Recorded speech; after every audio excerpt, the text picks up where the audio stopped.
O poder impactante da oração. Autor David Paul Yong Cho. Narração Adailton de Jesus. Capítulo 5. A importância do jejum para turbinar poderosamente a oração.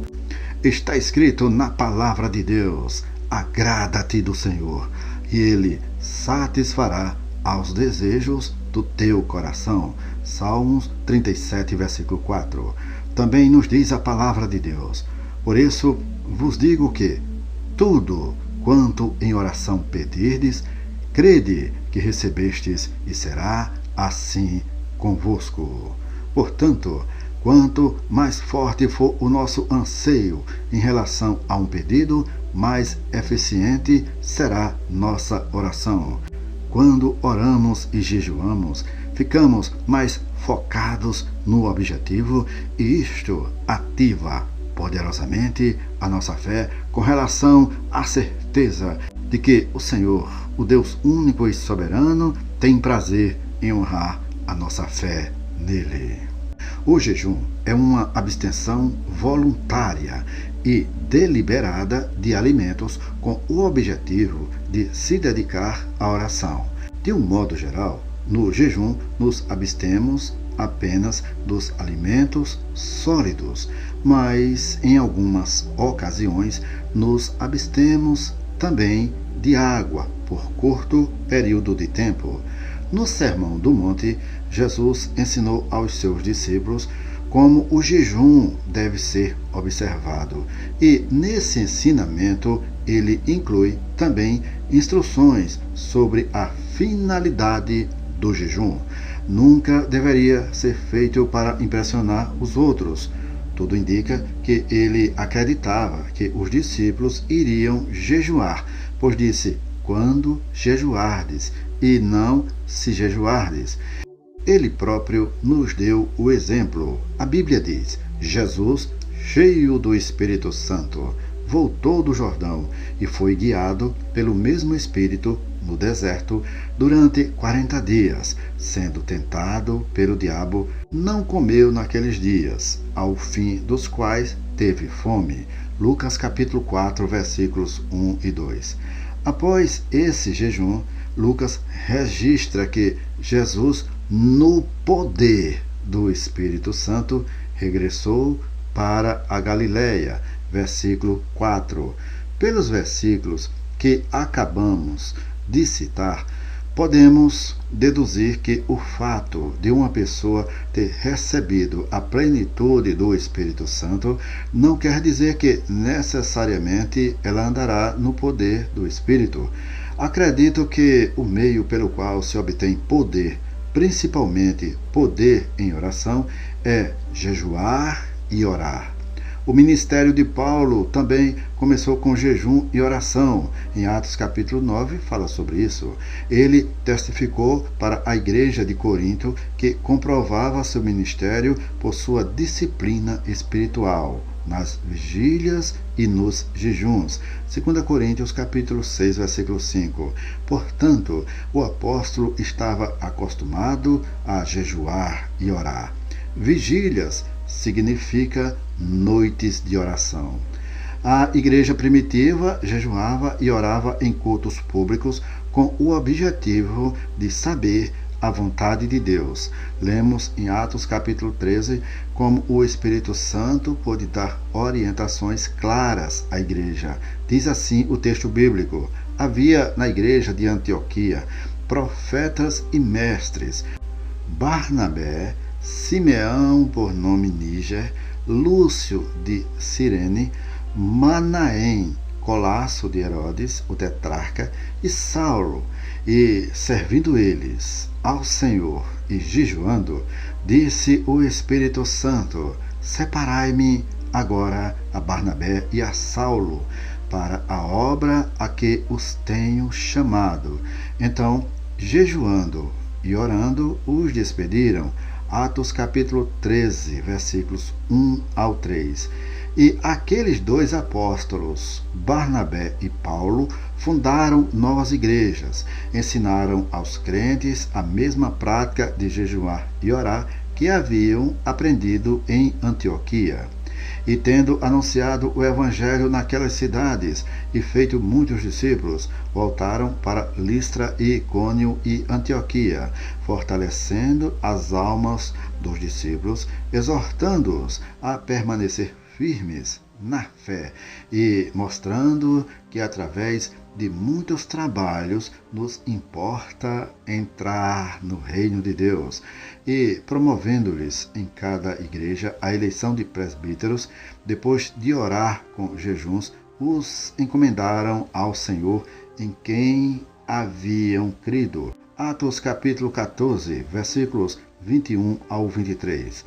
Este último versículo mostra que o jejum e a oração eram elementos vitais para a obtenção de orientação do Espírito Santo, antes de se ordenarem os líderes da igreja.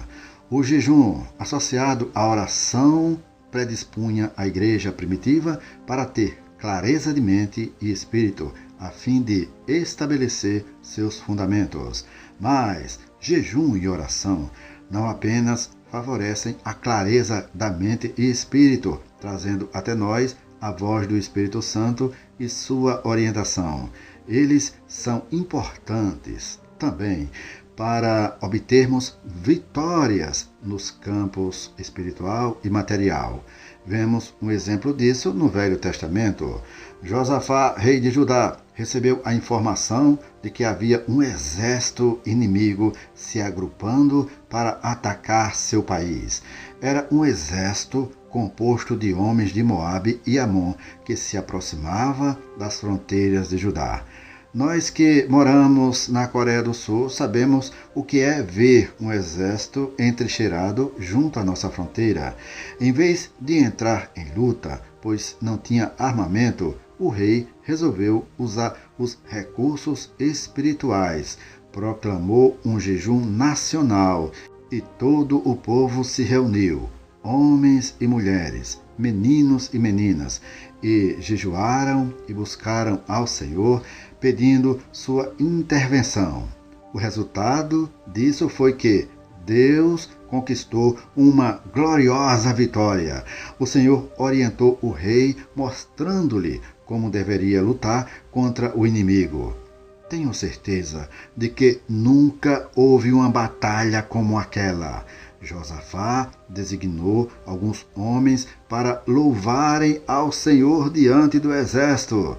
Quando o inimigo viu aquilo, houve uma grande confusão em seu acampamento e os homens puseram-se a lutar uns contra os outros, e os israelitas depois levaram 3 dias recolhendo os despojos da batalha, já que Deus lhes dera vitória sem que precisassem recorrer aos armamentos. Este texto está em 2 Crônicas, capítulo 20, do versículos 1 ao 30. Se você quer superar os obstáculos, se você quer vitórias na sua vida, por que não optar por jejuar e orar, buscar ao Senhor? Este é o caminho para a vitória na vida do crente. Nós travamos uma batalha espiritual em nossa caminhada cristã e por isto é necessário estar lutando espiritualmente também, jejuando e orando ao Senhor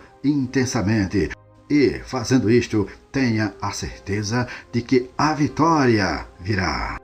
Quando começamos a jejuar, temos de assumir a atitude mental correta. Não devemos ver o jejum como uma autopunição, apesar de que, a princípio, nosso corpo possa reclamar. O jejum deve ser encarado como uma maravilhosa oportunidade de nos aproximarmos mais do nosso Senhor e mantermos íntima comunhão com Ele, sem a preocupação de nos alimentarmos. Devemos ver o jejum também como um meio pelo qual nossa oração se torna mais objetiva. Isso fará com que Deus nos ouça e nos abençoe.